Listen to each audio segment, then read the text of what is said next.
हाय मित्रांनो, तर एक ठिकाणी कुत्रं मेलं होतं. तर एक मित्राचा फोन आला की कुत्रं फेकायचं आहे. तर मी बोललो फेकू नको, मी येतो. तर मी गेल्यानंतर बघितलं, तर मित्रांनो ते असं फेकायला बरं नाही वाटलं, म्हणून एक कपडा घेतला, त्या कपड्यामध्ये पॅक केलं आणि मित्राला एक कुदळ घेऊन ये.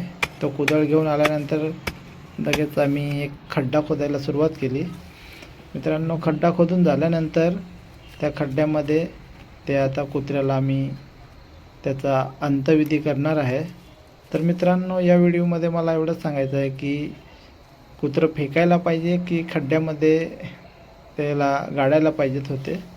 तर कमेंटमध्ये नक्की सांगा. कारण तर आम्ही हे केले ते योग्य केले कसे, तर कमेंटमध्ये नक्की सांगा मित्रांनो. चला तर मग नेक्स्ट व्हिडिओमध्ये भेटूया. चला मग, बाय बाय.